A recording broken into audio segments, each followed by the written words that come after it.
Bismillahirrahmanirrahim. Assalamualaikum warahmatullahi wabarakatuh. Selamat pagi. Salam sejahtera kepada semua yang sedang menonton Malaysia hari ini untuk edisi Jumaat. Berapa bulan kita? 2 April. 2 April lagi. Bersamaan dengan 19 Syakban 1442 Hijrah. Apa khabar? Selamat kembali. Welcome back Ali Iskandar. Alhamdulillah, terima kasih. Selamat kembali juga kepada kalian. Terima kasih. Ya. Kita dah kembali semalam kan? Kira baru satu hari. Ini kira hari kedua lah kembali. Saya hari pertama masuk kembali ke studio. Alhamdulillah. Perasaannya? Mengujakan pada masa yang sama lah, walaupun tidak bersiaran, masih lagi ada tugas lain yang perlu diuruskan. Cuma merindukan keluarga MHI itulah. Betul kan, sebab bersiaran daripada rumah dan juga di studio perasaannya lain, berbeza. Suasananya lain kan? Sangat-sangat lain. Ya. Pendek kata dia rindulah Kita semualah. Keluarga MHI. Keluarga MHI. Dan juga anda semua yang menonton pagi ini, terima kasih kita ucapkan tentunya.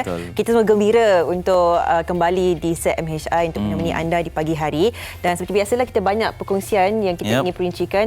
Tapi inilah dia, kita melihat hari demi hari, adakah anda berdua bersetuju yang masyarakat kita ni semakin lama semakin alpa dengan norma baru? Itulah dia. Kan sebab kadang-kadang kita lihat masa ketika mula-mula PKP dilaksanakan pada 18 Mac lalu, pada tahun lalu kan, semua orang sangat-sangat mematuhi SOP. Hand sanitizer tu kalau boleh kita akan bawa ke mana sahaja. Tapi sekarang kalau kita lihat kan, kata orang tu, amalan memakai hand sanitizer tu dah semakin berkurangan. Kita dah tak nampak dah orang nak pakai hand sanitizer. Dan salam pun sekarang dah ramai yang bersalaman. Oh ya?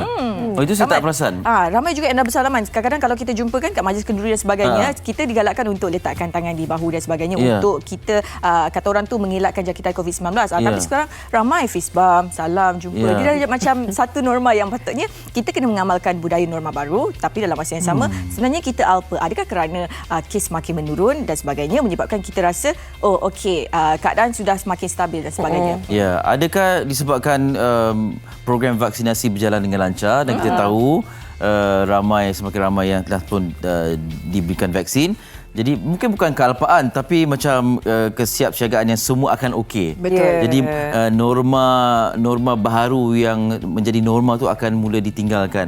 Jadi ada yang tak sabar-sabar nak bersalam dan sebagainya. Tetapi buat masa ni kalau boleh patuh kepada SOP ya, sebab kita masih lagi ada kluster. Walaupun banyak kluster dah kita dengar ditamatkan, masih lagi ada kluster baharu yang diisytiharkan. Betul. Ya, terutama kluster tempat kerja dan juga kluster komuniti. Setakat ni kita tak dengar lagi kluster majlis lah ya. Alhamdulillah, walaupun menimbulkan berbagai kontroversi dan sebagainya. Salam-salaman di majlis. Ada. Lagu pipi. Lagu pipi kan? Di sana kan kita nampak lagu. Pakai mask tak lagu pipi tu? Itu kan tak boleh lah. Tapi banyaklah sebenarnya kita melihat kan, bukan sekadar kita melihat di kalangan masyarakat kita, tapi bila kita melihat acara majlis dan sebagainya, banyak yang baru-baru ini tular. Jadi kita nak perincikan apakah sebenarnya mungkin SOP bagi acara yang tertentu supaya kita melihat lagi antara mereka bersalaman, lagu pipi dan sebagainya. Dan bukan itu saja, meletakkan gambar di media sosial untuk semua melihat kekurangan antara pihak yang menjaga SOP itu. Betul. Itu selain daripada kata orang tu di majlis kerakyaan dan sebagainya juga. Tapi bagaimana pula dengan penyalahgunaan kebenaran untuk rentas negeri? Itu pun banyak yang terjadi kan. Katanya untuk urusan kerja dan sebagainya, tetapi menyalahgunakan kebenaran yang diberikan itu untuk melakukan aktiviti-aktiviti lain, pulang melawat ke kampung dan sebagainya.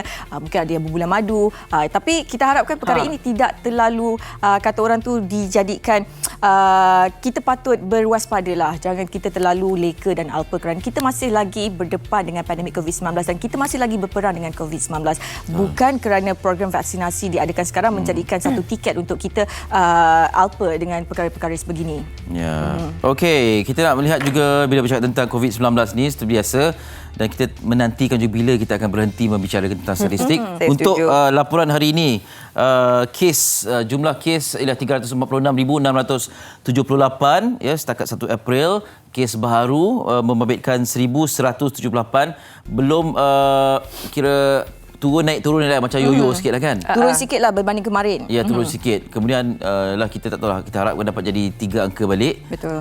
Kemudian apa lagi yang jumlah dikongsikan? kematian dikongsikan adalah sebanyak 6 kematian direkodkan semalam. Itu menjadikan keseluruhan kematian sebanyak 1,278 kes. Dan kalau kita lihat kan, kes-kes kematian ni banyak melibatkan mereka yang kata orang tu mempunyai penyakit-penyakit yang kronik dan sebagainya lah. Itu antara kata orang perincian mengenai kes COVID-19 dan seterusnya. Itu adalah taburan di mana jumlah kes-kes di Malaysia dan Selangor masih lagi mencatatkan kes peningkatan yang tinggi sebanyak 237, tetapi di Sarawak meningkat sebanyak 238 kes. Itu kes di Malaysia.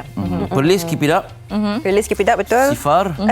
Ya. Tapi kita melihat antara angka-angka ini boleh kita paparkan, kita masih mengharapkan agar kita melihat angka 3 digit sahaja satu hari nanti. Ya. Tapi ini bergantung juga dengan rakyat Malaysia yang sedar dan ingin mendaftarkan diri untuk mendapatkan vaksin. Setakat ini kita fahamkan antara mereka golongan umur yang lebih lanjut ni masih kurang peratusan mereka untuk berdaftar. Sama ada mereka ni tak ada mereka yang membantu untuk mendaftar ataupun mereka sendiri tidak begitu sedarlah kepentingan vaksin ini. Jadi kalau kita mempunyai antara mereka rakan-rakan, anak-anak, keluarga, ialah sanak saudara di kampung kan, apa salahnya untuk kita ingatkan mereka adakah telah pun berdaftar untuk mendapatkan vaksin ini. Ya, kita ingatkanlah. Kalau mungkin mak ayah tu tak pandai guna telefon pintar sebab mungkin ada yang tidak memuat naik aplikasi Mas Sejahtera. Muat naik ke download muat turun.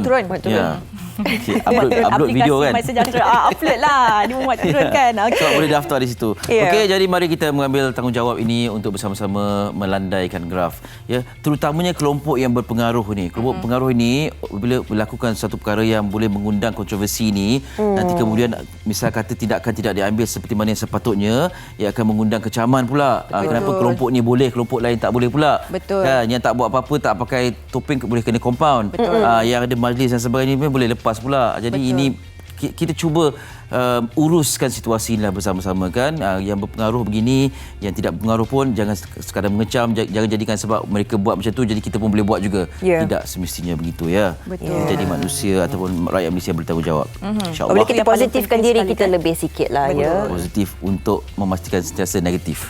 Betul. Nice. Okey, kita positif. teruskan. Okey, baik, kita nak teruskan dengan perincian di Dada-Dada Akhbar hari ini. Tadi kita bercakap mengenai program vaksinasi dan sebagainya. Ini mengenai dos tunggal CanSino diterima bulan ini. Kalau sebelum ini kita ada Pfizer, BioNTech dan juga Sinovac. Okey, sekarang kita ada vaksin baru iaitu CanSino, di mana di sini mengatakan bahawa 3.5 juta bakal disuntik secara berperingkat bermula April, dan dos CanSino ini akan digunakan terutamanya di kawasan pedalaman dan di kawasan di mana penerima sukar untuk datang menerima suntikan sebanyak 2 kali, kerana kita tahu bahawa Pfizer, BioNTech dan juga Sinovac 2 kali suntikan diberikan, manakala CanSino ini hanya satu suntikan sahaja diberikan dos tunggal. Dan vaksin ini adalah juga bagi tujuan untuk vaksinasi warga asing yang berada di Malaysia. Kiranya dengan adanya dos vaksin yang baru ini, CanSino ini satu langkah yang baiklah untuk memudahkan mungkin golongan-golongan yang kata orang tu susah untuk mendapatkan vaksin 2 kali kerana dia ada satu tempoh-tempoh tertentu untuk mendapatkan vaksin pertama, vaksin kedua dan sebagainya. Jadi dengan adanya dos tunggal ini memudahkan mereka dan juga pekerja-pekerja asing yang berada di Malaysia. Itu perincian di Harian Metro. Dapatkan Harian Metro. Dan seterusnya kita nak kongsikan di Berita Harian. Baik, saya teruskan di Berita Harian. Ini di halaman yang 23, dapatkan perhatian anda di sini. Ini antara buku surat yang lebih kepada tragedi lah, daripada atas hingga bawah. Atas ini dikatakan 3 beranak naik lori maut nahas. Dikongsikan juga antara gambarannya. Lori dinaiki 7 sekeluarga remuk teruk selepas terbabas dan melanggar tebing bukit di kilometer 42 Jalan Kimanis, Keningau dekat yang dipaparkan di sini malam kemarin. Dan dikongsikan juga kejadian tersebut dikira jam 10 malam menyebabkan 4 lagi anak pasangan berkenaan cedera, termasuk seorang parah apabila lori dinaiki 7 keluarga itu membawa muatan sebuah van terbabas ke jalan bertentangan sebelum melanggar tebing bukit dipercayai kerana kegagalan brek. Jadi ini dia di halaman ke-23 di bawah juga ada dikongsikan lori terkorban truk tunda jatuh gaun dan sebagainya. Dan semua disebabkan oleh masalah teknikal ataupun tiada penyelenggaraan yang sepatutnya dilakukan pada kenderaan-kenderaan besar ini. Jadi kami mengharapkan ini menjadi sedikit sebanyak peringatan bagi semua yang memandu kenderaan seperti ini, terutama sekali membawa keluarga dan sebagainya, untuk lebih cakna, lebih berhati-hati untuk memulakan perjalanan itu. Mungkin kita boleh cek dululah, tak kiralah kenderaan besar ke kecil ke kereta dan sebagainya. Kita tidak ingin perkara seperti ini berlaku pada sesiapa pun. Dan itu di halaman yang ke-23 Berita Harian. Saya tertarik ada satu dokumentari di Jepun tentang kenderaan yang diguna pakai oleh sebuah syarikat. Setiap kali sebelum kenderaan itu keluar perlu dipastikan pemeriksaan dilakukan dengan begitu teliti. Dilihat setiap poin pada kenderaan itu, kemudian perlu direkodkan adakah kenderaan itu fit untuk keluar ataupun tidak. Setiap kali. Ya, memang lampu signal je bergerak, wiper dan sebagainya perlu dilakukan. Jadi barangkali SOP sebegitu boleh dijadikan amalan juga untuk kenderaan-kenderaan syarikat lah di Malaysia kan. Ini kan break sesuatu yang kita dah lama-kelamaan kita tahu sebenarnya makan atau tidak. Jadi semoga menjadi peringatan. Teruskan. Okey, NST ini berita gembira kepada kita yang perlu merentas negeri ataupun perlu keluar negara. Muka hadapan membawakan ringkasannya, those who have completed vaccination di bawah tu ya, can travel abroad between states with cert ataupun certificate. Muka surat 4 ada perinciannya. People can travel after vaccination, says the Prime Minister. Those fully vaccinated can travel interstate abroad once they receive certificate of verification. Jadi ini yang disebutkan oleh Perdana Menteri, dan antara lain disebutkan the certificate, he added, would prove that people had received the full COVID-19 doses, earning them the passport to travel. We have had discussions with the National Security Council on allowing those who have received the complete doses of COVID-19 vaccine to travel between districts and states without any objection from authorities. Yay. Dan juga nak ke Jepun pun boleh, nak ke China, ke Shanghai, China pun boleh, ke Hong Kong ataupun Jakarta. Boleh. Dengan syarat kena lalui proses vaksinasi sepenuhnya dan ada sijil. Okey, itu dia. Kita harapkan itu menjadi sedikit sebanyak pembakar semangat lah, bukan saja untuk melancong tetapi untuk menyemarakkan lagi ekonomi negara kita. Interstate travelling ataupun antarabangsa perlu diadakan, tapi tanggungjawab kita dapatkan 2 dos vaksin itu. Peringatan. Kan. Dan seterusnya kita nak kongsikan ini mengenai usahawan, produk usahawan PKS. Malam kita dah bincangkan mengenai usahawan PKS Mikro dan sebagainya. Okey, ini ada sedikit perkongsian mengenai program Zero to CEO. Orang dapat iklan tadi kan sebelum MH tadi. Program ini bakal melahirkan usahawan tanpa modal dengan berniaga produk usahawan IKS, dan siapa saja yang ingin mengubah hidup dan menjana pendapatan tanpa mengeluarkan modal, daftarkan diri anda di website www.zerotoceo.com.my. Boleh jadi macam Mok Chun lah kan? Mok Chun kan, daripada usahawan ke CEO. Usahawan ke CEO pula. Salah. Lebih kurang lah. Usahawan kecil ke CEO. Betul-betul. Lepas sudah. Tapi kalau usahawan kecil pun, kalau dia yang menguruskan, dia pun CEO juga kan. CEO syarikat tu juga, walaupun kecil kan. Tak kisah kecil ke besar ke. Yang menarik ni sebab tak payah pakai modal dah boleh jadi usahawan atau CEO. Itu yang menarik. Okay. Kita bawa yang kita ada bawa yang kedua. Di mana? Lebih kata ada di belakang. Di muka surat belakang. Okey. Ini saya kongsikan. Okey, saksikan Tak Sempurna Mencintaimu yang dibintangi oleh Reza Rosli, Intan Najwa, Rita Nadia Abu. Cantik poster dia. Fendi Bakri dan ramai lagi, dan drama ini mengisahkan Mustaqim yang hidup bersendirian setelah hubungan dengan ayahnya berantakan. Namun, kekosongan itu seperti terisi setelah dia bertemu dengan Siratul. Dahsyat nama watak dalam drama sekarang. Nak tahu apa yang terjadi? Pastikan anda menonton Tak Sempurna Mencintaimu Isnin hingga Ahad jam 7 malam hanya di Akasia TV 3. Tak Sempurna Mencintaimu. Siratul Mustaqim. Menarik nama dia. Siratul Mustaqim. Jadi seorang ni nama. Okey. Bye. Baik, nama boleh. Okey. Jangan lupa untuk saksikan, dan dalam MHI hari ini banyak topik kita bawakan. Betul. Antaranya Marsila akan bawakannya masyarakat semakin alpa Johor Bahru. Itu sebentar lagi, dan tapi sebelum tu kita nak berehat dululah. Kembali bersama saya. Nak berehatlah. Okey, berehat. Sekejap lagi saya. Okey, lepas ni awak. Okey, baik. Lepas ni Malaysia hari ini.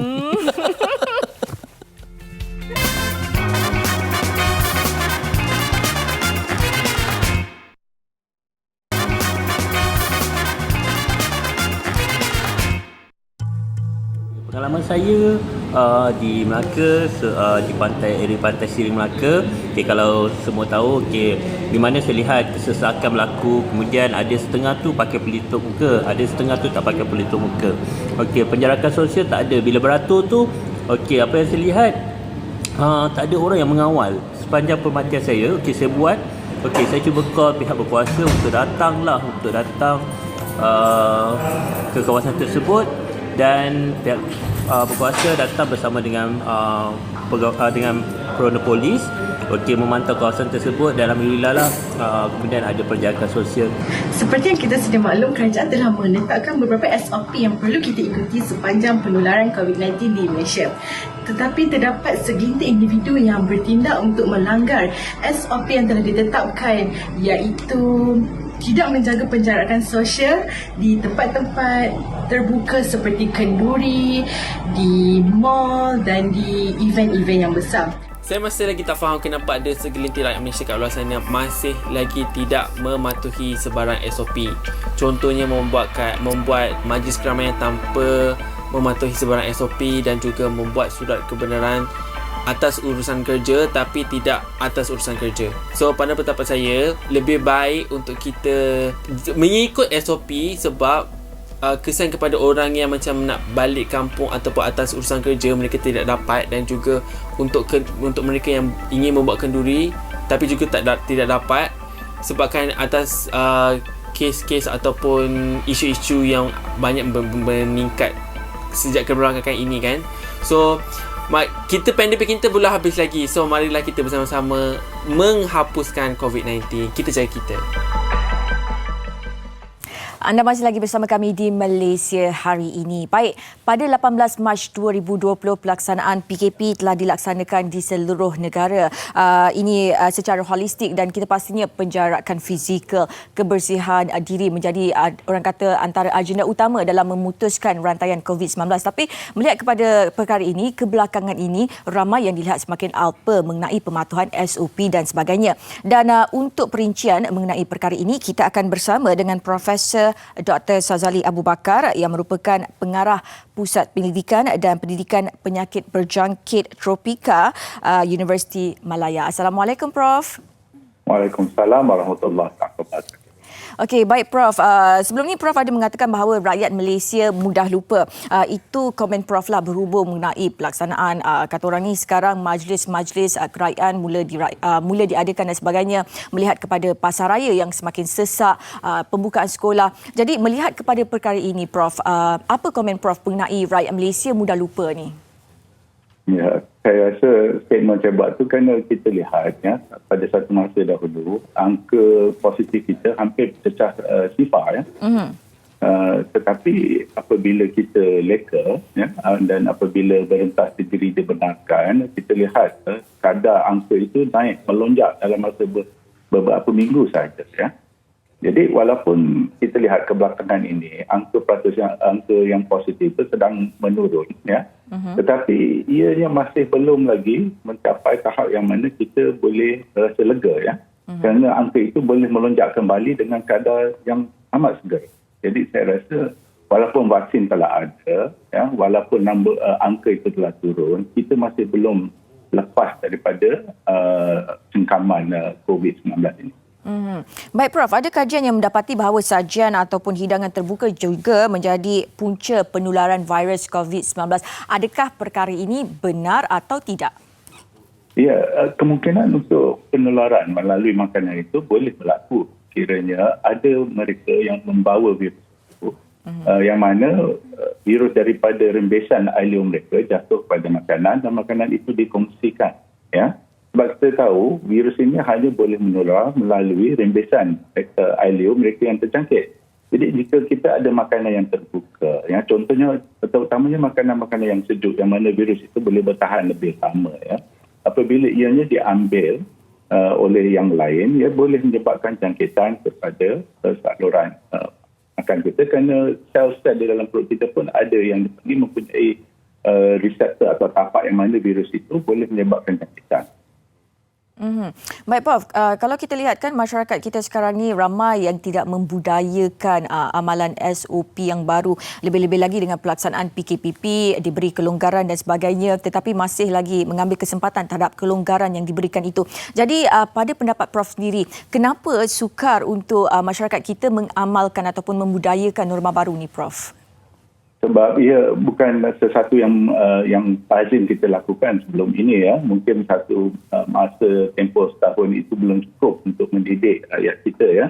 Kalau kita lihat di Jepun ya, mereka telah membudayakan penggunaan pelitup muka ya.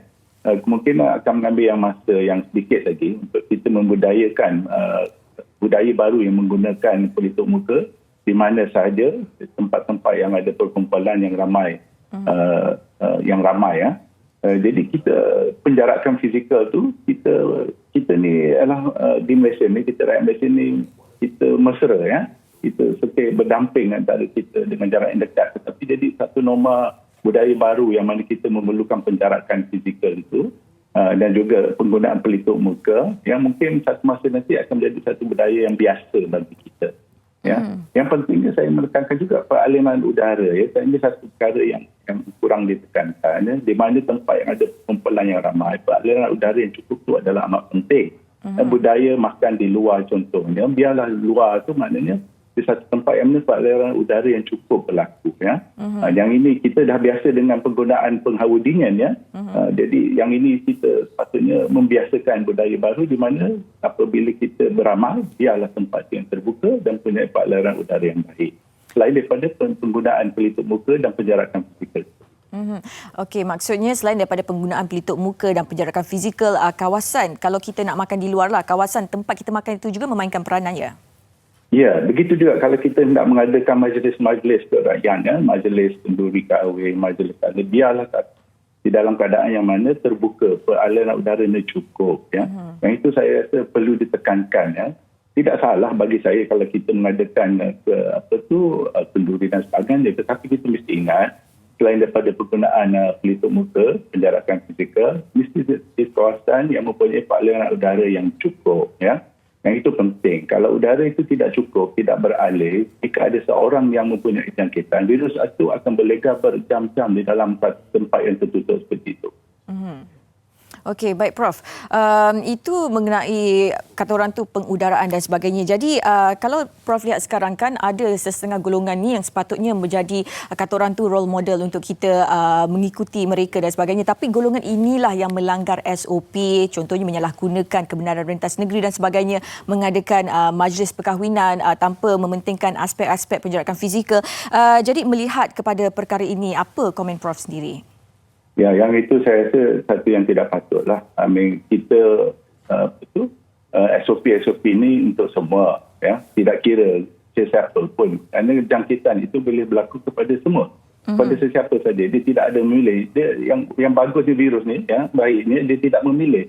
Yang sesiapa saja boleh terdedah kepada jangkitan. Betul. Dan begitu juga mereka yang dah terima vaksin. Ya. Kita risau sekarang ni, yang mereka yang telah menggunakan, setelah diberikan vaksin, mereka merasakan diri mereka telah kempal. Ya. Tapi itu tidak betul. Ya. Walaupun ya mungkin setelah diberikan suntikan vaksin, mereka mungkin terlindung daripada jangkitan yang berat. Ya. Tetapi mereka masih boleh dijangkiti dan mereka juga masih boleh menularkan kepada yang lain. Ya, jadi saya rasa mereka yang telah menerima vaksin juga bertanggungjawab melindungi mereka yang masih belum menerima vaksin. Ya. Jadi saya risau juga sebab kerana kita tengok angka telah menurun dan vaksin telah ada, jadi kita merasakan kita telah lepas daripada cengkaman COVID-19. Ya, saya masih mahu mengingatkan kita masih belum lepas. Ya. Ya, seperti saya kata dulu, kita lupa ya, yang dulu sebelum ini kita punya angka sudah hampir mencecah sifar. Ya, tetapi dalam masa beberapa minggu saja ia boleh melonjak kembali tinggi. Ya. Jadi itu boleh berlaku jika kita leka. Ya. Jadi tidak semestinya apabila kita sudah menerima suntikan penuh vaksin COVID-19 itu menjadikan kata orang tu tiket mudahlah untuk kita supaya tidak menjaga amalan SOP yang telah ditetapkan. Ya Prof? Ya, betul. Itu yang saya risaukan. Ya. Terutamanya mereka yang telah mendapat vaksin ini kan ada golongan lain yang muda-muda lagi kan. Jadi mereka merasakan dengan ada vaksin yang telah ada mereka terima itu, mereka lepas daripada budaya-budaya baru yang mementingkan penjarakan fizikal itu ya. Jadi saya rasa itu satu yang kita perbetulkan lah ya. Itu kita mesti ingatkan, walaupun telah menerima vaksin, kita masih tidak terlepas daripada terjangkit. Ya, kita masih boleh dijangkiti dan kita masih boleh menularkan. Ya, walaupun pada kadar yang lebih rendah daripada yang belum menerima vaksin lah. Saya masih menggalakkan kalau boleh semua pergi mendaftarlah untuk menerima vaksin secepat mungkin, terutamanya 50 tahun ke atas. Saya faham dekat Malaysia sekarang dekat 60 ke atas, tapi bagi saya mencadangkan 50 ke atas. Siapa yang 50 ke atas patut diberikan keutamaan untuk mendapatkan vaksin.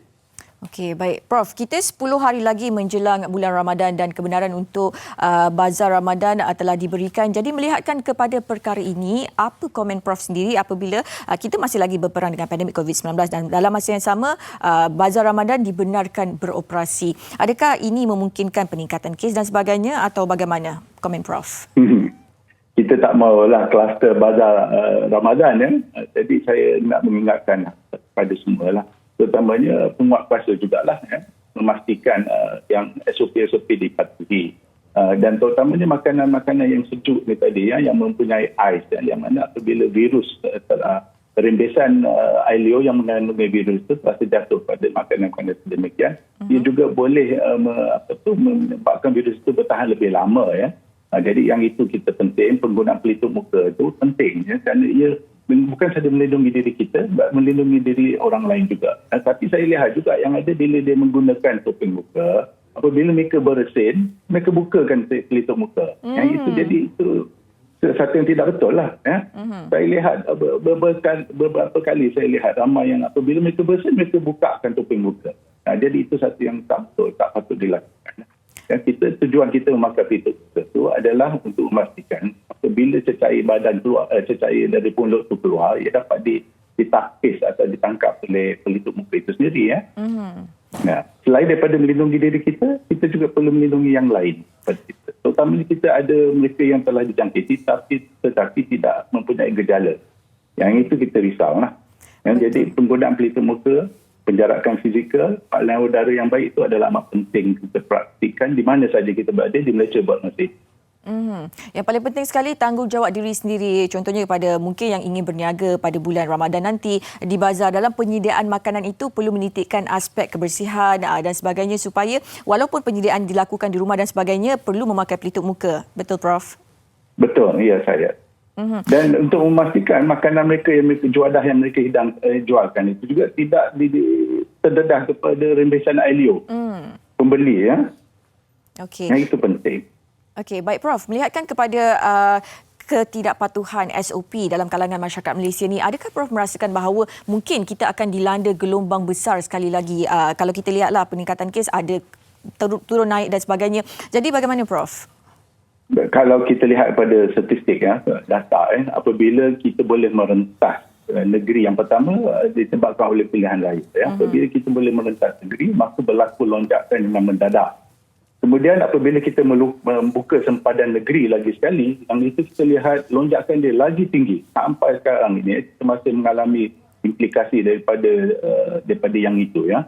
Jadi saya tidak heran jika kita alpha dan membenarkan rentasan negeri, sebab kita mesti ingat ada sekolah akan dibuka tidak lama lagi, universiti akan dibuka tidak lama lagi ya. Saya tidak terkejutlah jika berlaku lagi sekali gelombang yang besar, kerana ia pernah berlaku di tempat-tempat lain di Eropah dan sebagainya. Jadi kita Malaysia tidak unik. Negara lain juga telah berlaku. Ya. Begitu juga Australia dan New Zealand, ya, walaupun mereka telah lama berjaya mengekang, mereka juga masih mengalami kluster-kluster atau gelombang-gelombang yang seterusnya. Jadi bagi saya jika kita leka, ya, kita akan gelombang itu sudah pastinya akan berlaku. Baik, paling penting kita jangan alpa dan leka kerana kita masih lagi berperang dengan pandemik COVID-19. Baik Prof, terima kasih banyak-banyak kerana sudi meluangkan masa bersama kami di Malaysia hari ini. Okay, Assalamualaikum. Waalaikumsalam. Itu dia tadi Profesor Dr. Sazali Abu Bakar, merupakan pengarah Pusat Penyelidikan dan Pendidikan Penyakit Berjangkit Tropika Universiti Malaya. Baik, kita nak bercakap pula selepas ini mengenai SOP Majlis Perkahwinan di Wilayah Persekutuan bersama Sofia. Baik, terima kasih Marsila. Dan selari dengan perkongsian bersama Prof dan juga Marsila tadi, saya kira sepatutnya pada ketika ini setelah setahun bergelut dan berperang dengan COVID-19, kita punya ialah SOP atau tanggungjawab kita untuk menjaga segala perlakuan kita perlulah sepatutnya diadakan secara automatik. Tapi inilah hakikatnya, kita sama manusia perlu saling mengingati. Dan hari ini kita akan memperincikan pula untuk refreshkan minda kita apakah sebenarnya SOP Majlis Perkahwinan di wilayah persekutuan. Dan bersama saya Hanifuddin Roslan, Timbalan Pengarah Operasi Jabatan Agama Islam Wilayah Persekutuan Jawi. Assalamualaikum. Waalaikumsalam warahmatullahi wabarakatuh. Selamat pagi Ustaz, terima kasih meluangkan masa. Ya, sama-sama. Alhamdulillah. Baik Ustaz. Ustaz boleh kongsikan dengan kita sedikit sebanyaklah dengan segala kekecohan yang berlaku pada ketika ini. Mungkin untuk memberikan satu refresh untuk pengetahuan kita bersama. Apakah SOP secara khususnya bagi majlis perkahwinan dan majlis kenduri di kawasan wilayah persekutuan, Ustaz? Okey, untuk makluman di wilayah persekutuan kita mulai 18 masa yang baru-baru ini kita telah memberikan kelonggaran sebenarnya dalam melaksanakan majlis-majlis perkahwinan. Akad nikah. Kalau sebelum ni majlis akad nikah ni hanya boleh dilaksanakan di Jabatan Agama Islam saja.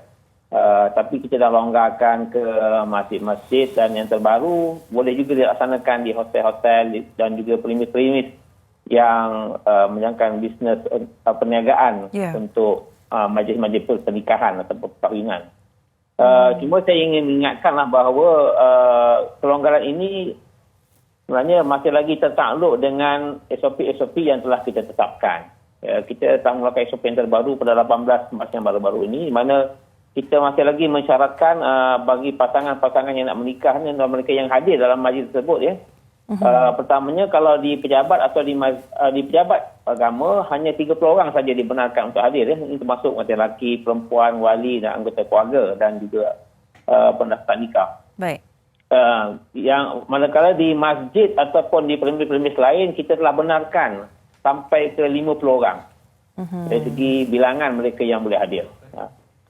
Tapi perlu diingat sebenarnya kita masih lagi tidak membenarkan majlis pernikahan di rumah kediaman. Sebab rumah kediaman ni kita susah nak kawal. Sebab mereka, kalau di tempat lain kita masjid contohnya kita ada pegawai kita yang kawal, dan kalau di premis-premis swasta pun biasanya pihak pengurusan mereka juga akan menguatkuasakan pematuhan SOP. Jadi sehubungan itu juga secara spesifiknya SOP yang dikuatkuasakan sama seperti mana yang telah dijelaskan oleh Dr. Sozali tadi sebenarnya. Dia tidak boleh, mereka tidak boleh di kalangan mereka yang bergejala, bukan daripada kontak rapat, boleh hadirlah dan juga bukan mereka yang telah dikenakan perintah kuarantin. Dan termasuk juga sebenarnya mereka yang hadir ini juga tidak boleh datang, mereka yang datang daripada kawasan-kawasan yang telah diperintahkan kawalan akan diperketatkan ataupun PKPD. Ini memang mereka tak boleh keluar lah pun. Tapi kalau sekiranya mereka menyudut pun itu satu kesalahan lah. Betul. Dan kita juga syaratkan, masih lagi disyaratkannya bagi pengantin lelaki, pengantin perempuan dan wali. Tiga orang ni mereka wajib untuk menjalani swab test. Dan mereka kena bawa lah keputusan ujian yang disahkan negatif itu dalam majlis akad nikah tersebut. Kalau tak ada tu kami minta maaf lah, akad nikah tidak dapat dilaksanakan. Dan kita telah arahkan semua pendaftar nikah kita perlu tegas dalam soal inilah. Hanya mereka yang berjaya membawa keputusan ujian tes ini baru kita boleh melaksanakan akad nikah. Baik. Baik Ustaz. Dan yang terakhir juga akad nikah ni tidak boleh juga berjabat tangan Kalau dulu kan pengantin lelaki berjabat tangan dengan imam nikah, so sekarang ni tak boleh lah. Itu masih lagi dikuatkuasakan bukan hanya pengantin lelaki dengan imam nikah, termasuk semua mereka yang berada dalam majlis tersebut. So dalam masa yang sama, maknanya upacara-upacara seperti membatalkan sembahyang apa semua itu memang tidak dibenarkan. Baik. Dan dalam majlis tersebut hanya perkara-perkara yang wajib saja, dokumen-dokumen pernikahan sahaja yang dibenarkan dibawa. Lain-lain tu kemudianlah. lepas habis PKP, insya-Allah. Boleh tunda lagi tu. Itu sebentar lalu lah SOP yang telah kita kuatkuasakan di wilayah dan kebanyakan negeri pun lebih kurang. Baik Ustaz, saya boleh kira setiap perincian telah pun diletakkan untuk memastikan kesemua menjaga segala aspek keselamatan, kebersihan dan juga sama kita lah kesihatan dan sebagainya. Tetapi masih kita melihat antara kontroversi majlis pernikahan antara mereka yang berprofil tinggi, antara mereka yang punyai pengikut yang begitu ramai di media sosial dan sebagainya. Jadi daripada sudut pandang Ustaz berkenaan dengan isu ini, disebutkan tadi ada pegawai yang sepatutnya ditugaskan untuk menjaga SOP di kawasan itu dan melihat segala apa yang telah berlaku. Apakah yang sebenarnya terjadi? Salah mana? Salah siapa? Mungkin Ustaz nak perincikan sedikit sudut pandang berkenaan isu-isu kontroversi ini, Ustaz. Yalah, memang kita telah mengarahkan pegawai kita pastikan dalam majlis akad nikah peraturan-peraturan khususnya penjarakan 1.5 meter ni perlu dikuatkan dan dilaksanakan. Itulah kadang-kadang dalam majlis-majlis yang melibatkan orang-orang tertentu, mereka yang berkekan dan mereka yang mungkin popular ni kadang-kadang kita dalam akad nikah ni biasanya kalau di luar, kalau di Jawi ataupun di masjid dia mudah sebab kita ada pegawai kita lebih daripada seorang yang akan kawal. Kalau di Jawi ni kita letakkan puasa sekali akan memantau. Tapi bila dilaksanakan di premis-premis luar ni, di tempat-tempat pernikahan, kita hanya hantar seorang imam nikah saja. Jadi semasa akad nikah tu berjalan, kalau masa tu juga dia kata nak menegur semua benda, mungkin sesuatu yang tak dapat dilaksanakan. Sebab tu perkara yang sangat penting sebenarnya ialah keprihatinan mereka yang hadir dalam majlis tersebut. Dan pihak-pihak yang ada di situ perlu ada ketegasan dan juga rasa bertanggungjawab. Kita jaga kita. Kalau kita menganggap mudah perkara-perkara seperti ini, sebenarnya impaknya ialah penularan akan boleh berlaku kembali dan ia satu perkara yang kita menyesal, tapi orang kata nasi tak jadi bubur lah. Ini yang kita takut sebenarnya. Betul. Saya selalu sebut kalau dulu kita ada pepatah perangkap tak pernah lupakan pelanduk yang lupakan perangkap. So dalam COVID sekarang ni kita mungkin boleh gunakan kita selalu lupakan COVID takkan lupakan kita langgar aja maka dia akan hinggap kepada kita. Na'udzubillah lah, kita bukan minta begitu. Betul. So, kita minta kerjasama sangat selepas ini pada mereka yang akan melaksanakan akad nikah. Tolong beri kerjasama kita bersama-sama. Sebab risiko ni, kita juga bimbang dengan pendaftar kita. Mereka sangat terdedah bila SOP tidak dipatuhi, mereka juga terdedah kepada jangkitan-jangkitan COVID-19 ini. Itu yang kita memang sangat bertegas dalam soal-soal seperti ini.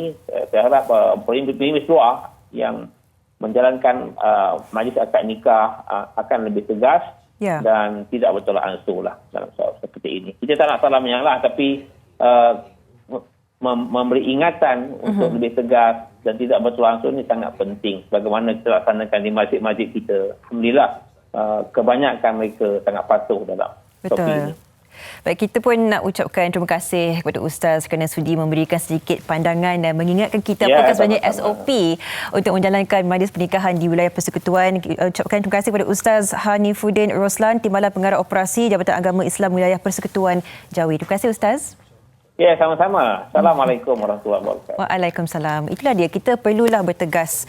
Suka atau tidak suka, dah setahun kita melaluinya, dah mendapatkan vaksin di negara kita, janganlah kita menghancurkan peluang yang sedia ada untuk satu hari nanti mempunyai hari yang bebas COVID-19. Hanya kerana kita mungkin sedikit alpa dengan SOP di sekeliling kita. Kita akan berehat seketika dan 10 hari lagi menuju ke bulan Ramadan, kita akan berbincang hari ini fidyah untuk kaum hawa bersama rakan tugas saya, Ellie Iskandar. Segalanya di MHI.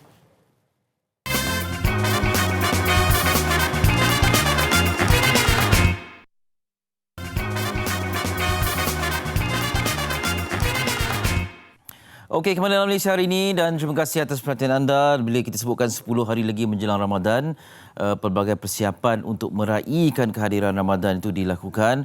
pada masa sama nak melunaskan segala hutang sebelum masuknya bulan Ramadan.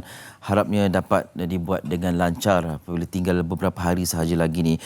Untuk kali ini kita nak bercerita tentang hukum fidyah ataupun menggantikan puasa dan membayar fidyah kepada golongan-golongan yang berkeperluan untuk yang keuzuran dan sebagainya. Jadi kita nak memahami lebih lanjut siapa yang patut bayar fidyah dan siapa yang patut bayar fidyah dan qada puasa dan siapa yang dikecualikan dan sebagainya. Kita nak bersama dengan Ustazah Isfadiah Muhammad Dasuki di hujung talian video kalau sudah bersedia. Hello, Assalamualaikum Ustazah. Waalaikumsalam warahmatullahi wabarakatuh. Sihat Eli? Alhamdulillah. Ustazah apa khabar? Sihat. Pakai tembam nampak saya ni. Tak apa, yang penting sihat. Alhamdulillah. Betul. Ya. Betul. Ustazah, bila dekat-dekat Ramadan ni istilah fidyah tu kembali kedengaran kan? Selain daripada tarawih dan juga perkara-perkara lain yang berkaitan dengan bulan Ramadan lah. Jadi sebagai permulaan lah kepada yang mungkin kurang jelas tentang maksud fidyah tu, Ustazah boleh kongsikan? Silakan. Ya.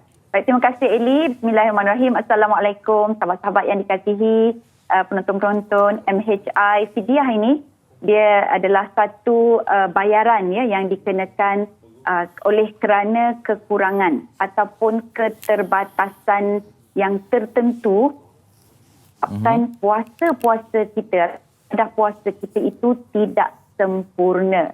Jadi hukum membayar fidyah ini adalah wajib.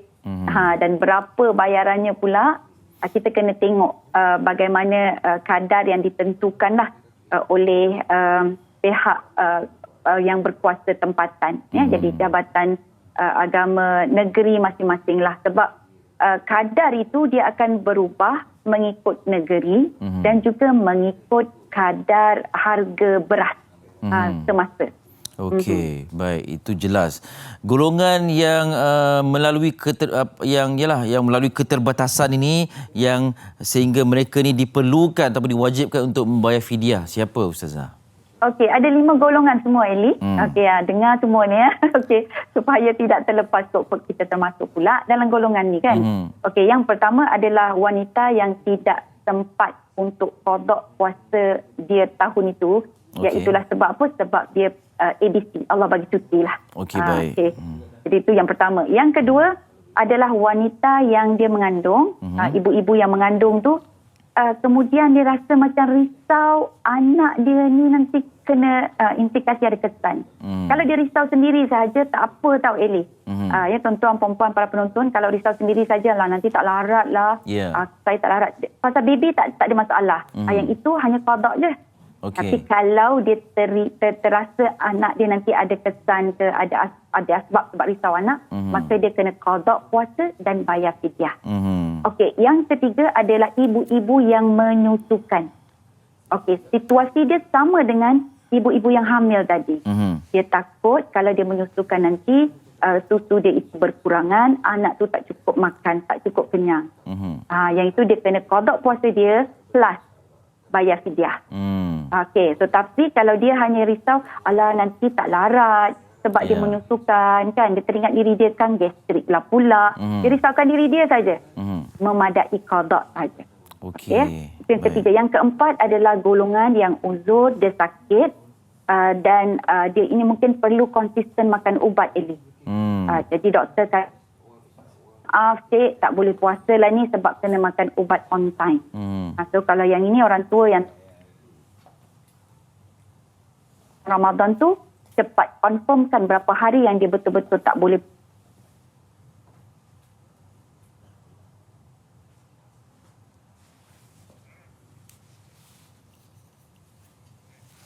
Setelah meninggal dunia ini, maka kita perlu sempurnakan fidyah seandainya ada hutang puasanya sebelum kita bahagikan harta pusat. Ada 2 kaedah lah pula, 2 keadaan ni Eli. Keadaan yang pertama, sekiranya keadaan arwah itu dia waktu dia hidup, dia memang tak boleh berpuasa sebab dia sakit, sebab dia perlu konsisten makan ubat. Jadi yang ini kita boleh untuk tidak tak wajib bayar qada, tak wajib juga bayar fidyah sebab memang dia sakit. Okey. Tapi kalau arwah itu ada ruang, dia tangguh-tangguh pula dia punya puasa. kan sampailah membawa kepada kematian. Dia tak bayar lagi hutang dengan Allah tu, tak ada masalah uzur dan sebagainya, maka wali atau waris ada dua pilihan. Dia qadakkan puasa on behalf ayah dia dan atau arwah dia, dan juga dia boleh bayarkan fidyah. Okey, Yes. baik, ini 5 golongannya. Kita nak perincikan lebih ataupun skop yang lebih kecil, iaitu golongan kaum hawa yang menyusu, yang mengandung dan sebagainya ni, yang hamil. Untuk ibu yang mengandung, ibu yang menyusu, ini adalah rukhsah ataupun kita panggil satu hadiah yang diberikan oleh Allah Subhanahu Taala kepada kita kaum. Okey, untuk apa?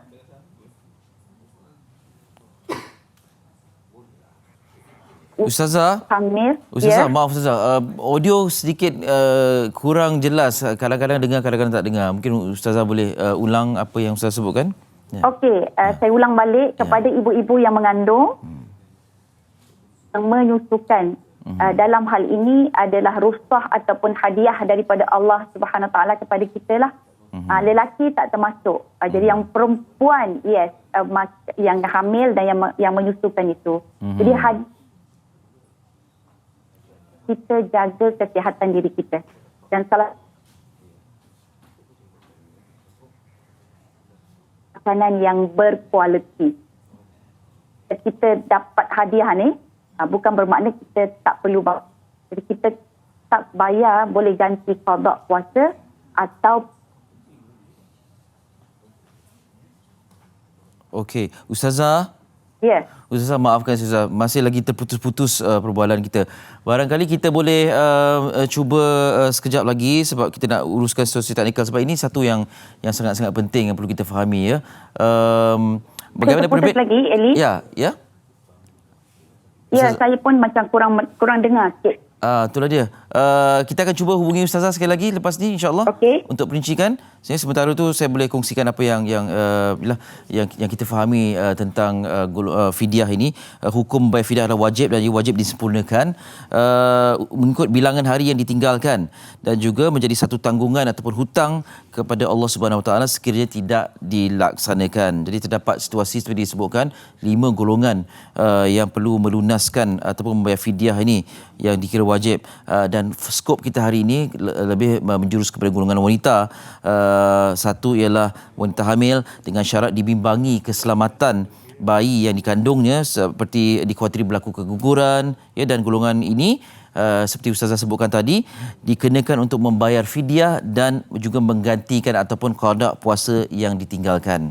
Dan satu lagi golongan yang disebutkan, golongan ibu yang sedang menyusukan anak dengan syarat ibu itu berasa bimbang, ya, sekiranya berpuasa ia akan memudaratkan bayi berkenaan seperti kurangnya air susu ataupun menjejaskan kesihatan kepada bayinya. Jadi perlu digantikan puasa yang ditinggalkan dan juga bayar fidyah. Ya, Ustazah juga ada perincikan golongan lain seperti orang yang telah meninggal dunia, ya, dan juga antara lain yang melambatkan ganti puasa. Ini bukan wanita saja, lelaki pun sama. Mereka melambatkan ganti puasa hingga telah melangkah tahun berikutnya, iaitu Ramadan berikutnya, dikenakan membayar fidyah dan wajib mengganti puasa yang ditinggalkan, ya, dan bayaran fidyah akan berganda mengikut jumlah tahun-tahun yang ditinggalkan.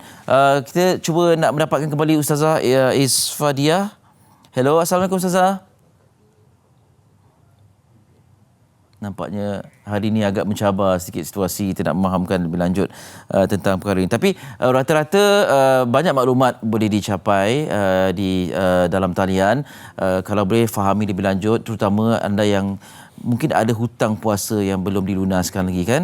Jadi cuba fahami lebih lanjut tentang fidyah dan juga qada puasa ini. Okey, kita cuba sekali lagi. Ustazah, Assalamualaikum.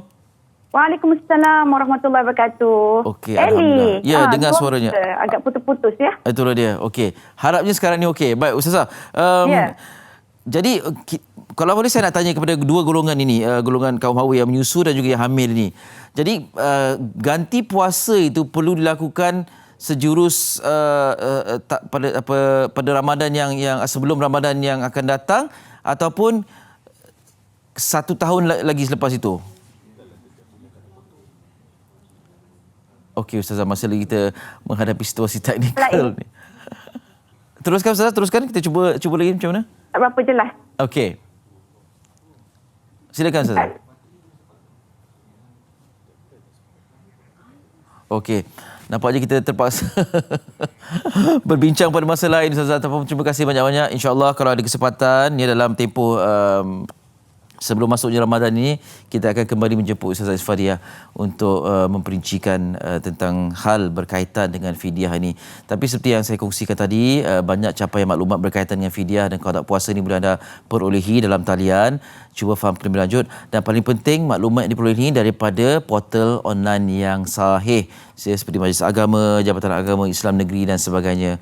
Okey, jangan ketinggalan untuk memahami sebab hal-hal berkaitan dengan puasa ini kita tak boleh ambil ringan, ya. Ini tanggungjawab kita sebagai Muslim. Baik, kita berehat seketika, selepasnya akan kembali bersama dengan tamu di studio yang akan berkongsi pengalaman bersekolah di sekolah Henry Geni, dan perkongsiannya dilakukan di media sosial selepas ini di Malaysia Hari Ini.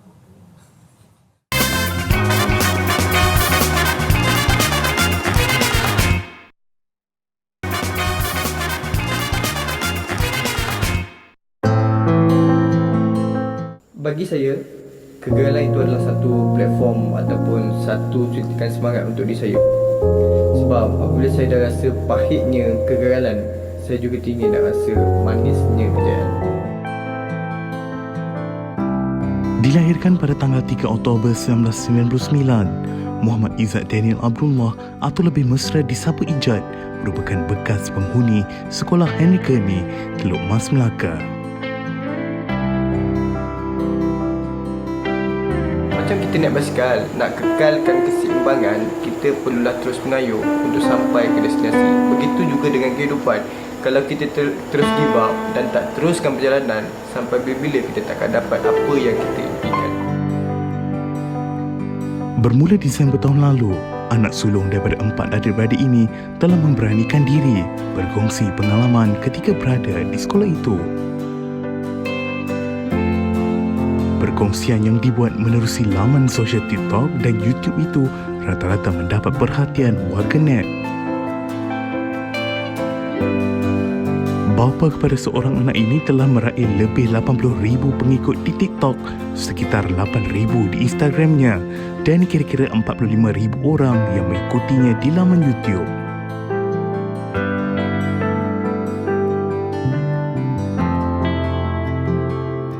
Dia juga sering berkongsi melalui soalan-soalan yang diterimanya daripada pengikutnya.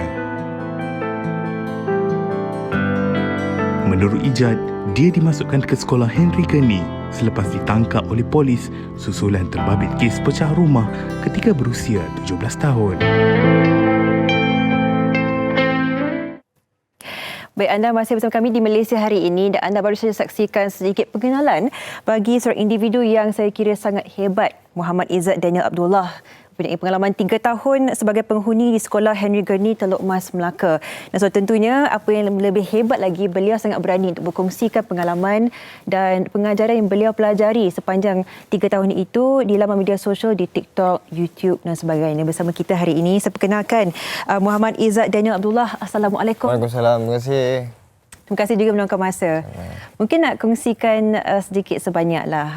Kita melihat pengalaman seperti ini, mungkin tidak ramai yang mungkin berani tampil untuk berkongsi. Mungkin ada yang malu, yang tak nak sesiapa pun yang mengetahui bab kehidupan itu. Tetapi bagi Izzat cukup berani. Apakah yang menjadi pendorong untuk make first step meletakkan semua ini di dalam media sosial?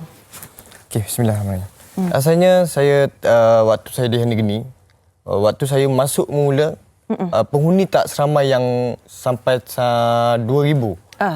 Nak mencecah 2,000. Dan sampai satu hari tu saya tengok makin lama makin bertambah. Dalam satu minggu tu tujuh penghuni yang masuk. Setiap hari? Setiap hari. Wow. Setiap hari.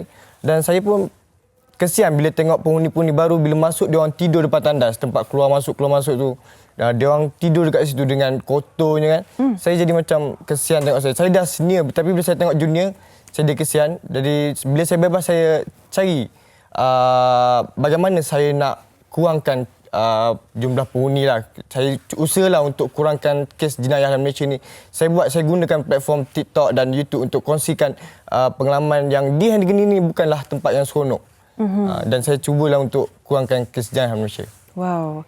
Dan setakat ini penerimaan orang ramai, kita melihat banyak segala golongan umur berada di semua platform ini, dan awal-awal tu ada perasaan was-was, takut-takut tak nak berkongsi pengalaman seperti ini, sedangkan mungkin risaulah orang tahu kehidupan Izzat dulu bagaimana, dan mungkin ada risau tak yang kehidupan untuk masa depan tu agak sukar sekiranya semua orang tahu yang asalnya daripada Henry Gandhi.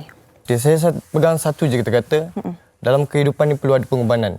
Dan saya korbankan diri saya buka air saya untuk belia-belia, untuk generasi yang akan datang supaya dia tidak tersalah langkah macam saya. Dan saya korbankan yang bagi pengajaran, bagi kesedaran. Pengalaman 3 tahun, pastinya saya akan buka soalan kepada rakan saya juga di sana, tapi pengalaman 3 tahun ini, saya pasti babak pertama tu mesti sukar untuk Izzat kan. Jadi apa sebenarnya mengubah pendirian, cara pemikiran Izzat di dalam tu sehingga bila dah keluar ni terasa inspirasi untuk memulakan hidup baru, untuk memberikan inspirasi kepada orang lain pula? Mulanya saya dapat semangat dalam waktu dalam lock up dengan seorang anggota polis. Dia bagi kata nasihat kepada saya. Yang saya ingat sampai sekarang kata nasihat dia, ini bukan awal yang buruk dan bukan akhir dalam hidup. Dan kata-kata itu sangat mendalam bagi saya. Dan saya pegang kata-kata itu sebenarnya saya bawa ke sekolah negeri, saya jadikan pembakar semangat untuk saya. Wow. Dan alhamdulillah dengan kata-kata itu terbuktinya hari ini. Memegang kata-kata tu sehingga ke hari ini masih memberikan inspirasi kepada semua. Ellie dan Marcella, mungkin ada yang ditanyakan? Ya, Izzat, ada yang bertanyakan di media sosial juga tentang kenapa awak dimasukkan ke Henry Gandhi kan, dan memberitahu kepada mereka juga. Jadi bila dikongsikan tentang apa yang lakukan, ada tak reaksi yang mengatakan memberi pandangan negatif terhadap Izzat? Apa yang seperti setelah dikongsikan sebegitu? Okey. Sebenarnya pandangan masyarakat ni terpulang atas diri saya sendiri. Kalau saya lakukan perkara-perkara yang positif, masyarakat akan pandang yang positif. Tapi kalau saya lakukan perkara-perkara yang negatif, masyarakat akan pandang yang negatif. Penerimaan masyarakat itu terpulang kepada mereka. Banyak awak tak kisah, awak beritahu difahamkan menjalankan aktiviti, melakukan aktiviti pecah rumah ya.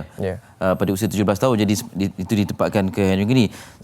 Jadi tak ada masalah nak kongsikan tentang perkara itu juga. Ya, tak ada masalah bagi saya. Ya. Okay. Jadi apabila Izzat berkongsi mengenai pengalaman dan sebagainya kepada masyarakat di luar sana melalui platform media sosial dan sebagainya, pastinya sedikit sebanyak ini memberi kesan juga kepada keluarga, isteri dan juga ibu bapa. Bagaimana penerimaan mereka ketika itu?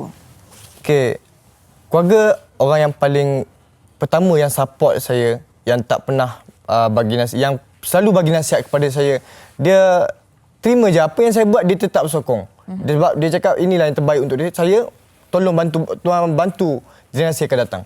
Okey, maksudnya Izzat mendapat sokongan lah daripada ahli keluarga tulang belakang kan, dalam orang kata laluan untuk Izzat berubah ke arah yang lebih baik. Jadi ada yang melihat sebagai membuka aib, tapi membuka aib ni untuk iktibar orang lain kan. Ya.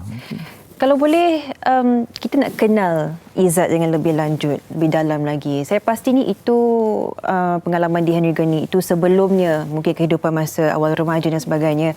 Ada sesuatu yang terdetik kerana kita difahamkan yang Izzat pernah juga terlibat dengan dadah pada usia yang sangat muda, 12 tahun. 12 tahun. Jadi apa yang menjadi detiknya di situ? Adakah tekanan kehidupan keluarga ataupun tekanan rakan-rakan? Mungkin nak kongsikan sedikit permulaan terdahulu tu. Asalnya semua atas diri saya sendiri. Tak ada pun pengaruh daripada kawan-kawan. Tapi diri saya sendiri yang cari kawan-kawan yang negatif, seka-seka yang negatif. Yang nak mencuba? Saya yang nak mencuba. Wow. Kawan-kawan tak pernah pun ajak, marilah sikit kan.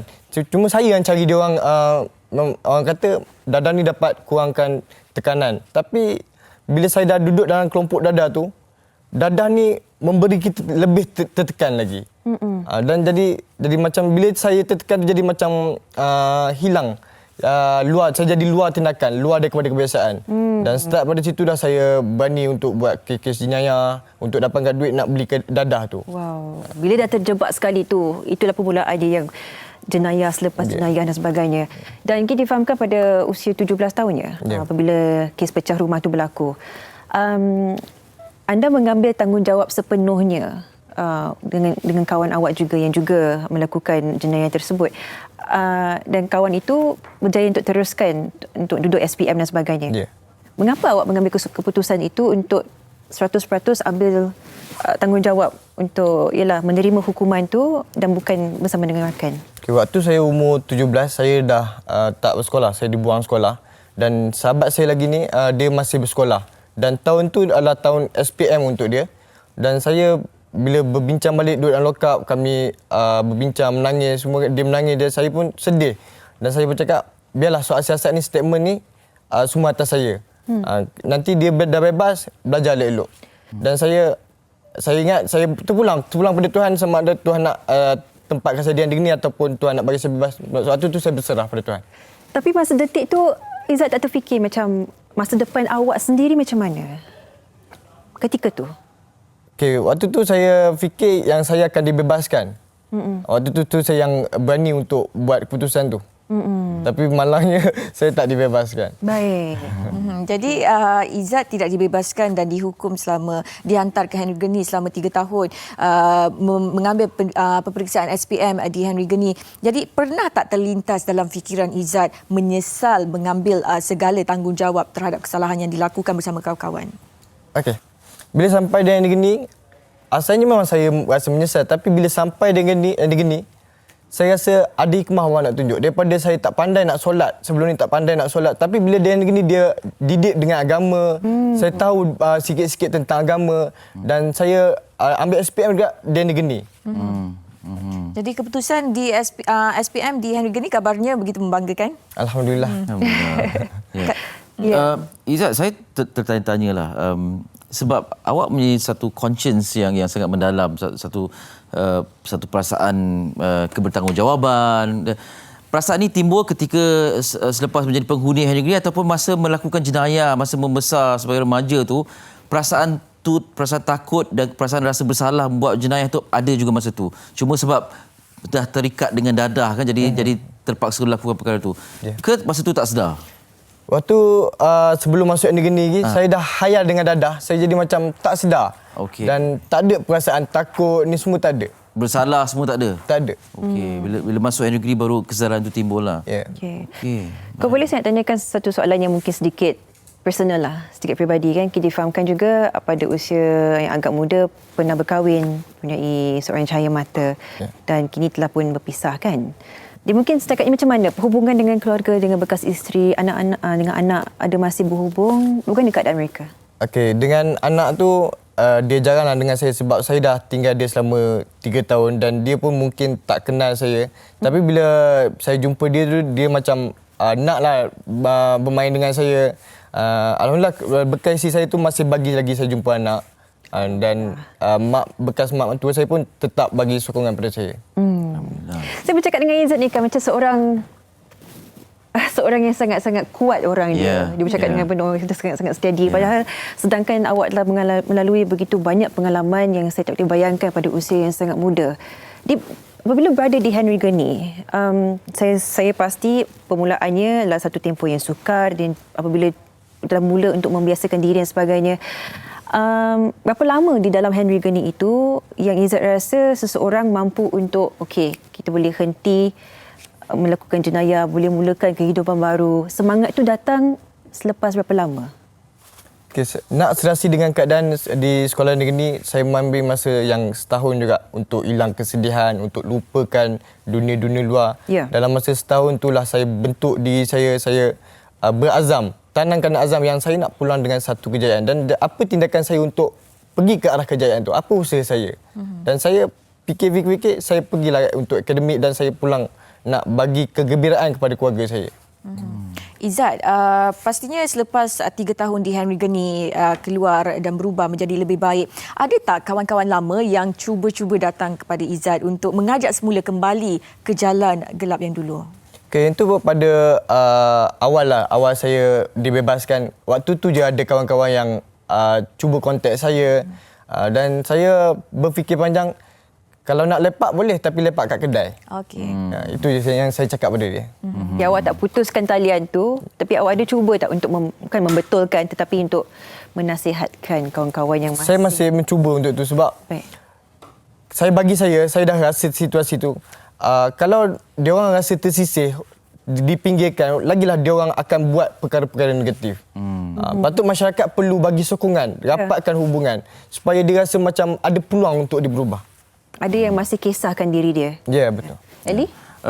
Izzat, bila antara stigma masyarakat ni ialah apabila seorang tu keluar daripada institusi seperti penjara dan sebagainya kan, mereka akan dilihat sebagai berpotensi untuk melakukan jenayah lagi, perkara-perkara tidak sihat. Jadi adakah Izzat menghadapi situasi itu selepas keluar dari Henry dan bagaimana pula selepas berkongsi dan menjadi tular perkongsian Izzat ni, bagaimana persepsi masyarakat? Okey. Dia saya cerita pasal banduan berulang. Kenapa terjadi banduan berulang ni? Kerana tiada sokongan keluarga dan tiada sokongan daripada masyarakat. Dan keluarga ni menjadi orang pertama dalam kehidupan. Dia menjadi kawan, menjadi musuh. Dan keluarga ni orang yang pertama yang memainkan peranan yang amat penting dalam kehidupan seseorang untuk membina jati diri. Dan masyarakat juga orang kedua yang contohnya kalau seorang berkebanduan ni, dia nak buat kebaikan. Tapi masyarakat tetap dengan berkata perkara-perkara negatif, dia hanya nak dapatkan dadah. Itu akan menjadi dia membuat dia lebih tertekan dan kembali ke masa silam. Dan saya alhamdulillah saya berjumpa masyarakat yang support saya, jumpa keluarga yang support saya. Macam mana nak meyakinkan mereka yang orang seperti kalian ini ingin menjadi lebih baik, ingin melakukan perubahan pada diri. Terimalah diri ini dan yakin yang saya nak buat baik supaya tidak dikecam, dilihat. Kita sebab kadang-kadang mungkin ada yang melihat perkongsian Izzat ni sebagai memberi justifikasi masyarakat terus mengecam. Keluar yang gini je, ini orang tak baik. Keluar penjara je, ini orang tak baik. Sampai terpaksa berkongsi, ini yang saya dah pelajari, saya menjadi orang yang dah berubah supaya masyarakat tidak kecam. Macam mana nak meyakinkan mereka? Apa yang kalian lakukan? Macam yang saya katakan tadi, terus lakukan perkara-perkara yang positif. Okey. Sampai satu tahap masyarakat akan yakin dengan kita. Izzat sebagai seorang yang peribadi dia kuat dan ada mengatakan juga sokongan keluarga pun sangat mantap. Mereka tidak henti mendoakan Izzat. Tapi ada hakikatnya lah, ramai sebenarnya yang bila dah terjebak, mungkin hubungan dengan keluarga itu dah tiada. Jadi berdasarkan apa yang Izzat dah lihat dalam sekolah Henry Gurney itu, bagaimana agaknya Izzat melihat mereka mampu untuk bangkit semula apabila dah terjatuh walaupun tiada bantuan dan sokongan keluarga? Macam mana tu? Okey. Di dalam Henry Gurney. Di dalam Henry Gurney ni mereka masing-masing ada impian masing-masing dan ada matlamat. Ada juga dalam Henry Gurney mereka tulis pada buku apa cita-cita mereka, apa yang mereka impikan selepas mereka bebas ni. Ada yang saya tengok di dalam buku tu nak hantar mak ayah pergi haji, ada yang nak jadi tentera dan mereka berusaha lah untuk capainya. Alhamdulillah ramai yang telah pergi ke tentera, ramai juga yang sambung belajar dan sebab tu saya cakap tetapkan satu matlamat. Tetapkan satu matlamat supaya kita tahu apa tujuan untuk kita hidup. Okey. Dan bila kita tetapkan matlamat itu, kita takkan terpesong jalan. Kita tahu apa yang kita nak tuju. Bila Izzat meletakkan satu impian Izzat, ini matlamat Izzat. Keluar Henry Gurney ini yang dicapai. Dan bila berhubung dengan ibu, untuk ibu pastinya akan terus menunjukkan kasih sayang kepada Izzat, memberikan kata-kata sokongan, semangat. Apakah kata-kata ibu yang sehingga ke hari ini tersemat dalam hati ni? Apapun perasaan, memang Izzat rasa okey, nak buat ni, nak jadi baik lepas ni untuk ibu, untuk masa depan. Ada kata-kata ibu yang sampai sekarang teringat? Saya ingat kata-kata daripada mak saya, kalau tak sayang mak pun, sayanglah diri sendiri. Dan yang satu lagi, tiap kali kalau saya di mana-mana saja dia pesan satu je pada saya, jangan tinggal solat. Yang tu je yang selalu diungkapkan pada mulut dia. Itu diulang. Diulang, ya. Kalau tak sayang mak tak apa, sayang diri sendiri. Betul. Itu dalam tu sebenarnya. Betul. Dan yang paling penting sekali sokongan daripada kedua ibu bapa kita yang menjadi tulang belakang kita untuk kita terus berubah ke arah yang lebih baik kan. Jadi itu kiranya kata orang antara kata-kata ataupun azimat yang dititipkan buat ibu bapa Izzat untuk Izzat terus pekatkan telinga, dengar tumahan daripada orang luar dan jadi lebih baik. Ya. Izzat, perancangan masa depan macam mana? Sekarang ni masih muda, belia kan? Ya, sekarang saya sedang masih belajar dalam diploma dan insyaAllah tamat saja diploma ni saya nak sambung ke cabin crew untuk menjadi seorang pramugara. Wow. Okey. Sekarang belajar jurusan apa tu? Pengurusan penerbangan. Pengurusan penerbangan. Kenapa banyak kerjaya cabin crew yang Memang saya asalnya minat tentera, cita-cita saya tentera. Okey. Tapi saya ada masalah rabun dan gitu. saya tukar cita-cita saya tu. Baik. Okey, maknanya pramugara adalah pilihan kedua lah selepas tentera. Ya, betul. Memang Okey. kalau tentera ni tentera udara lah maknanya kalau asalnya ke macam mana? Tentera darat. Tentera darat. Okey. Oh. Minat. Okey, baik. Jadi- Kira-kira minat beruniform dan juga berdisiplin lah kan. Dua perkara yang penting yang kita lihat pada Izzat ni. Dia ada personality dia kenalah Itulah juga dia. kalau tentera kan. Kan boleh lah. Tentera boleh?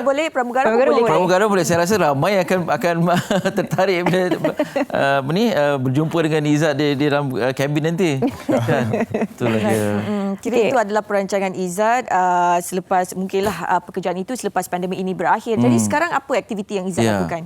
Okay, saya hanya berkongsi pengalaman saya di media sosial, YouTube, TikTok dan saya masih lagi belajar secara online. Okey. Okey.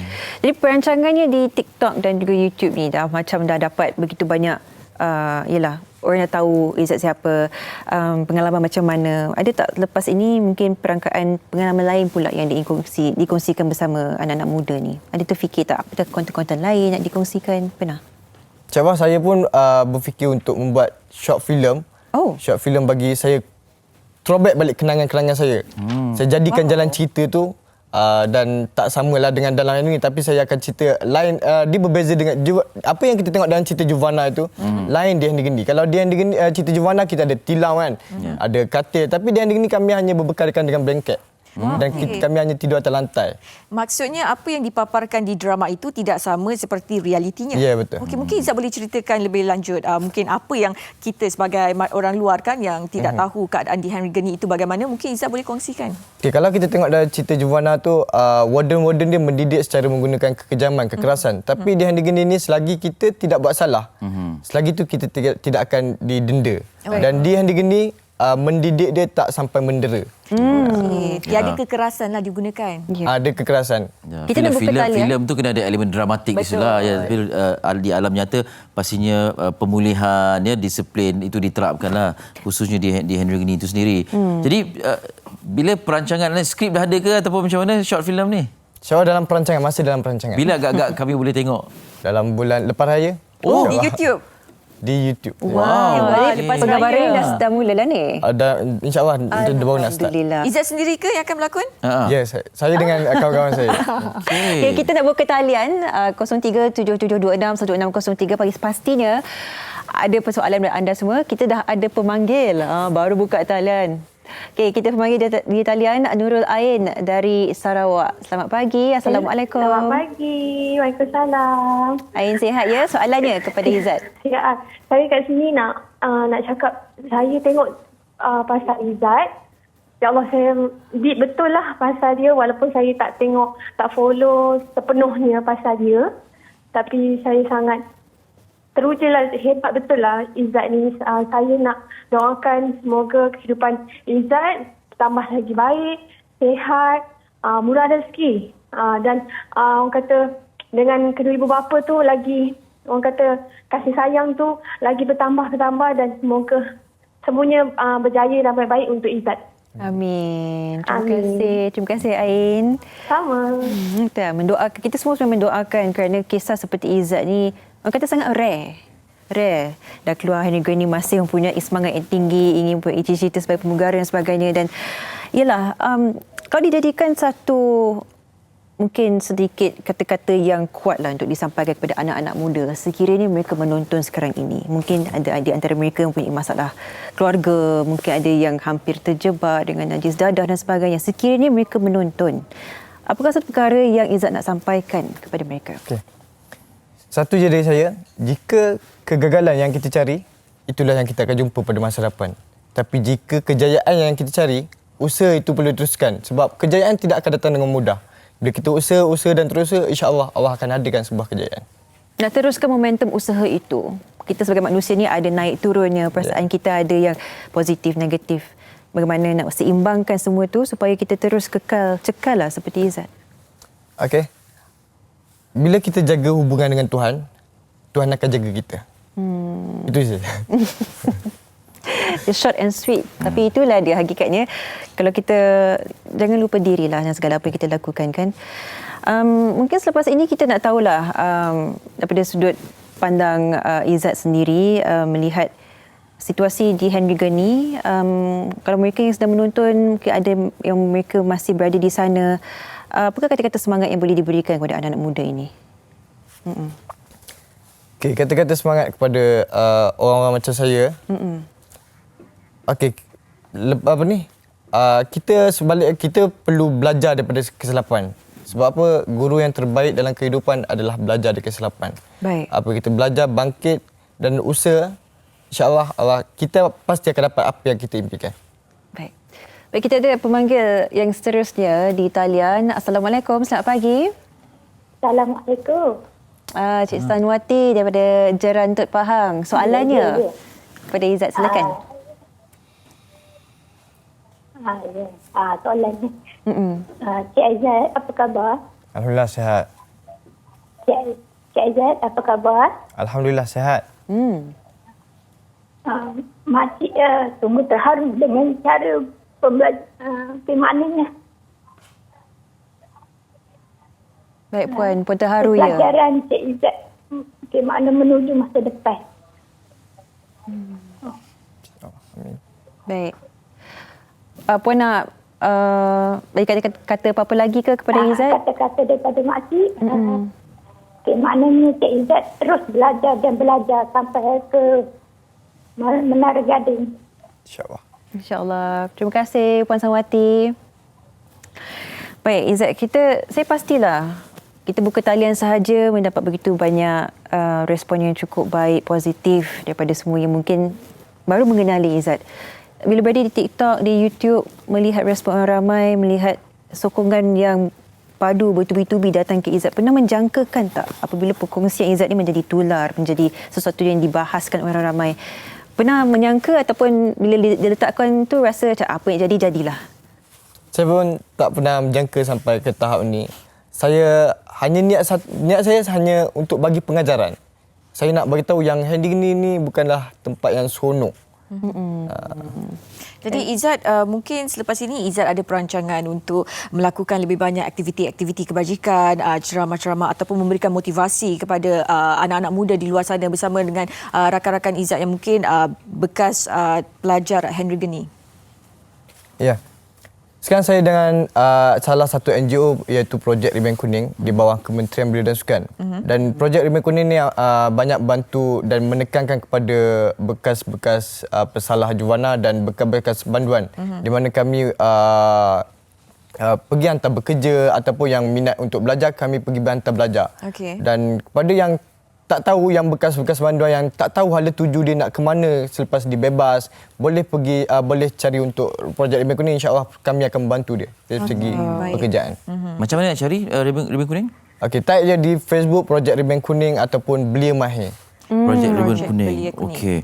Baik, soalan terakhir kalau boleh saya nak tanya kepada Izzat lah. Dalam Harian Metro baru-baru ini disebutkan Izzat berharap dapat menjejaki adik bongsu. Setakat ini ada sebarang perkembangan setelah terpisah sekian lama? Okey, saya baru dapat tahu yang adik bongsu saya berada di Kelantan, Macang. Dan saya dah dapat dia punya surat lahir. InsyaAllah saya akan tanya di JPN Macang.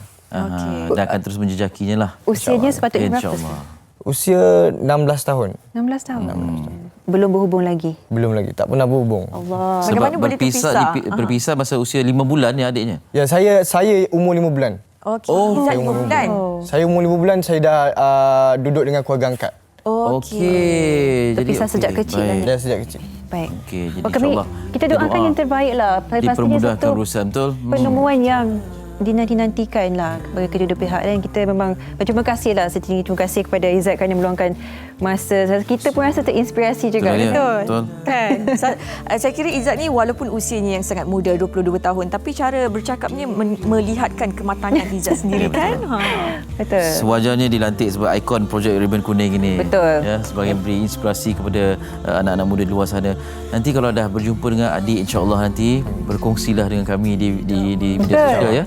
Kita nak dengar khabar juga. Terima kasih diucapkan Muhammad Izzat Daniel Abdullah. Semoga terus melahirkan banyak lagi video-video yang memberikan inspirasi di TikTok, YouTube dan semua media sosial. Dan kita dah sampai di penghujung rancangan untuk minggu ini. Kita akan kembali minggu hadapan di hari Isnin dan tentunya kita harapkan agar anda terus menyokong kami semua di Malaysia hari ini.